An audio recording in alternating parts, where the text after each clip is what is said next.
Hello Booktube, it's Leah Cooper here, and today I'm bringing you my October reading wrap-up. So only one of these videos this month because, to be honest, I just didn't read a whole lot. I DNF'd one book, I started another long book that I haven't finished yet, and I completed reading 6 individual titles. One of those is a short story, so really I only finished 5 books this entire month. And it's tied for like my lowest number of pages read in a month for 2017. Couple reasons for this, one of them being I was a little slumpy because of the book that I ended up DNFing, but more so I was just really busy on a writing project. I'm trying to get a book finished before the end of the month. I was originally trying to get this book written with the intent of having about 5 days between the end of writing it and the beginning of NaNoWriMo so that I could work on researching and outlining a book for NaNoWriMo. And that has not happened because the length of the project that I'm working on has grown a couple of times in the process of working on it over the last 3 weeks, and I'm just not at the end. Not that I haven't been working on it. I've actually written about 50,000 words so far in October, and that was with almost an entire week taken off to do editing on a different project. So I've been doing quite a bit of writing. I just have not finished the thing I'm trying to finish.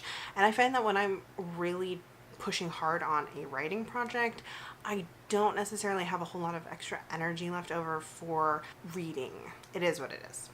I still got a fair few things read, so let's talk about those. The first thing I read was for the Cozy-a-thon, which I think I had 4 books on my TBR for Cozy-a-thon. I got 2 of them read, which is not great, but it's going to be the theme for this month. So that was Blameless by Gail Carriger. This is the 3rd book in the Parasol Protectorate series. I think I mentioned in my wrap-up from last month that I read the 2nd book and I didn't care for it. I think I've since lowered my star rating on it.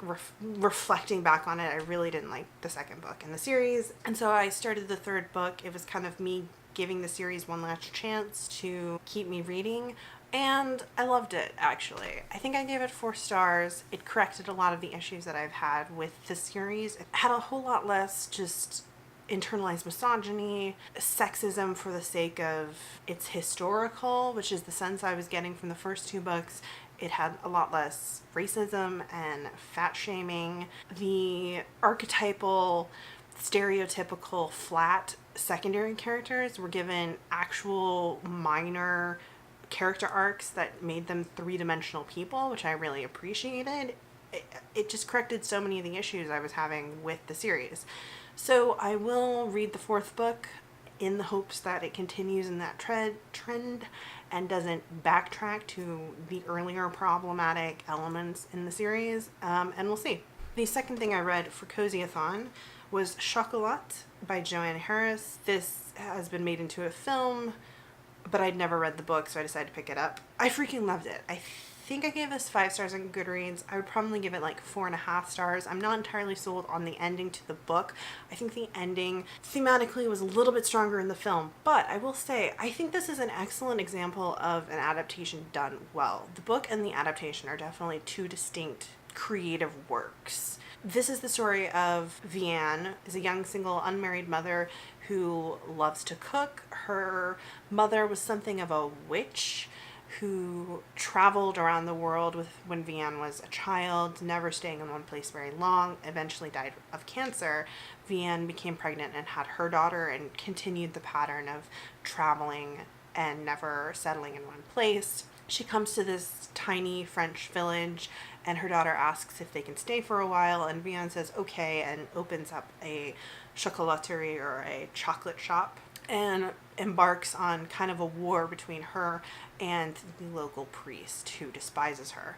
And so we've got the overt theme of kind of aestheticism, or indulgence isn't the right word, but pleasure and enjoying life versus religion. We have very strong themes of female independence versus sexism, misogyny, and how those things are wrapped up in traditional values.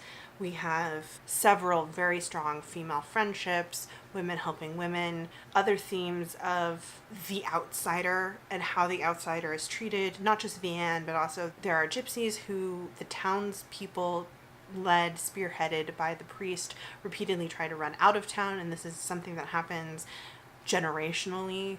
It explores this thing that happens where outsiders are blamed for the misfortunes of stuff that happens in life and how that turns into violence against people who are different, often spearheaded by religion. I thought this was really fantastic. I think the movie is excellent because all of these themes that are explored in the book are also explored in the film. There are differences, there are tweaks.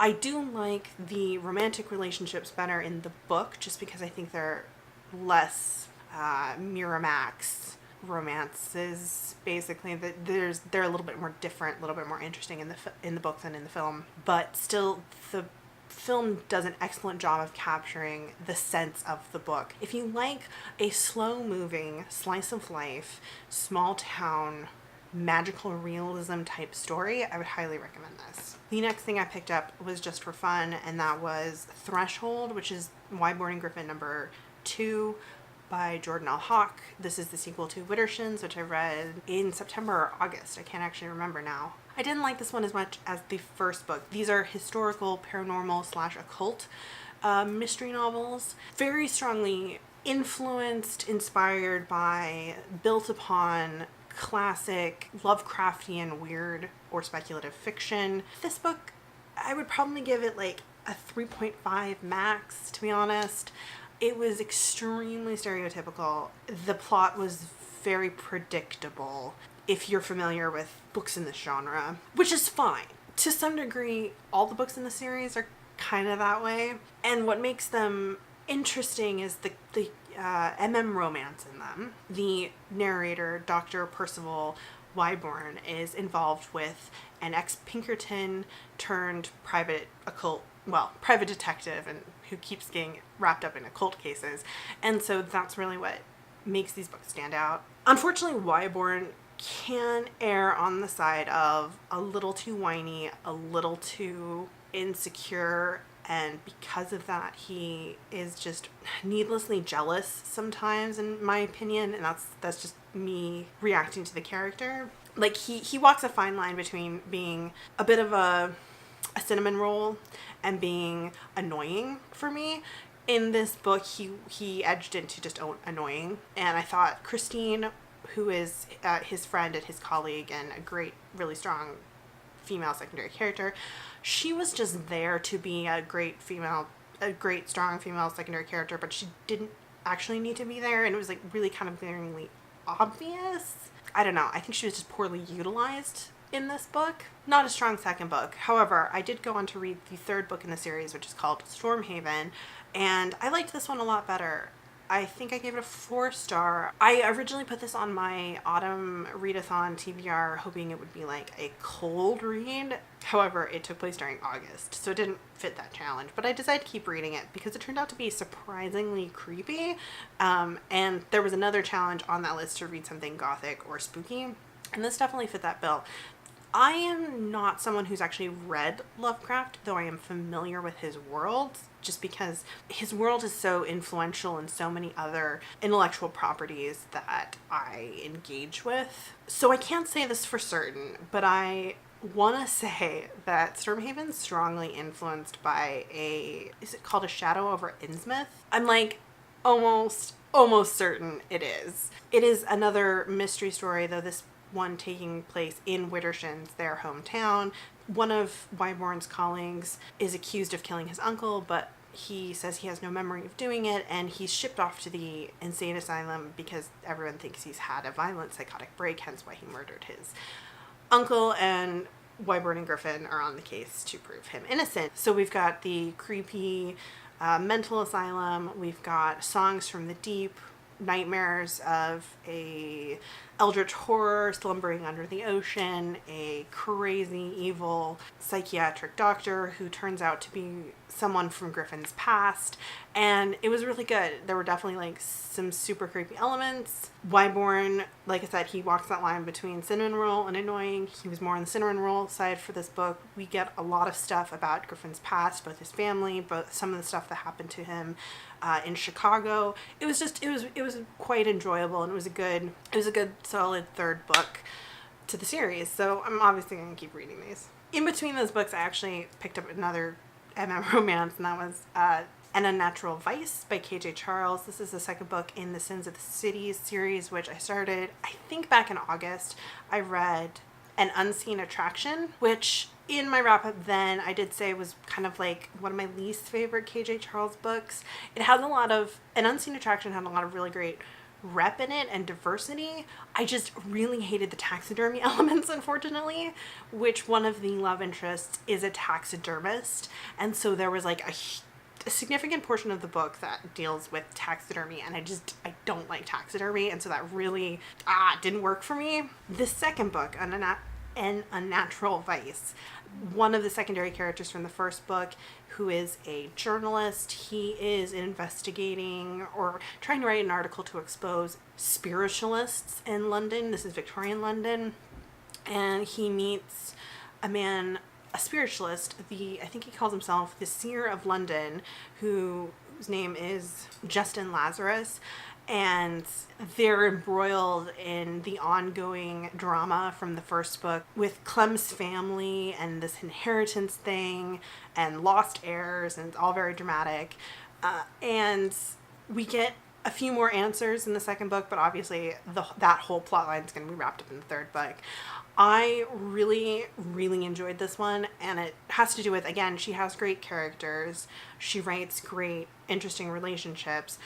I wasn't super sold on this relationship. It's not my favorite one of all of her books, but I really liked the Justin Lazarus character because I am a sucker for the whole medium spiritualist thing. I do love it when it's like they're actually medium or spiritualist, but a fake medium in a historical book equally does it for me as well. So I really enjoyed his profession and like his character and the relationship he had with like his little familiars. And I will definitely be reading the third book as soon as I get my hands on it. And then the other thing I finished, I read it kind of in the midst of a few of these books, was a short story by Catherynne M. Valente called Down and Out in Rilia. And it was published this month or last month in Unseen magazine, and they went ahead and published it online. You can read it for free. I will leave a link to it down below. There's also a link on that page to listen to their podcast where Keith Miller reads the story in the course of the podcast, so you can also listen to it. This is just, it's hard to describe this story. There's a strong Lovecraft revival happening, I feel like, in the whole speculative horror world this year. So this is another author playing in the Cthulhu mythos. It's like if Valente took a group of kind of burned out, almost millennials, though to be honest, they read a little bit more like Gen Y/millennials. They didn't really feel like people younger than me. They felt like people more my sister's age. She's 40 to my age. If Rilia's economy and social present was a reflection of Trump's America, like that's really all I can say. It's very much a Lovecraft-inspired reflection on American politics and American socioeconomic situation right now with monsters. If that sounds at all interesting, if you are a fan of Valente, go check it out, see if it's your jam. It's masterfully written. I think I gave it 4 stars. And then the other thing I tried to read this month, this is the book I did not finish, was The Tethered Mage by Melissa Caruso. I have a full review of this. I will link it up above. Well, it's a review/discussion. Obviously, I didn't finish the book, so I didn't rate it. I didn't care for it. There were quite a few things that just don't work for me in it. I think the Republic of Venice, there's a magical slavery system. I thought we were going to get at least a dual perspective between the eponymous Tethered Mage, the slave character, and maybe the person who she has to work with. Instead, the entire book is written from the first-person narrative of a whiny, privileged, essentially slave owner who just repeatedly keeps talking about how she's done this great thing and the girls that she's enslaved and subjugated shouldn't complain so much because they're giving her such a better life, but they've completely chained her and cut her off from her ability to use magic and forced her to fight in their empire's army. So it's just, it's weird, it's uncomfortable and gaslighty, and the author didn't give me any indication that she was actually going to address these issues. It was just very like slavery apologetic, and I wasn't jiving with it, and I didn't like the characters, and the writing wasn't anything to send home about, so I went ahead and DNF'd it. Anyways, full thoughts in that video. So that's everything I read. A couple real standouts and a couple not. You know, it happens. Let me know how your October reading went. Hopefully if you participated in any readathons, you did a better job of it than I did. And as always, if you enjoy hearing me ramble on about books, don't forget to hit that subscribe button. I'll see you guys in my next video. Bye.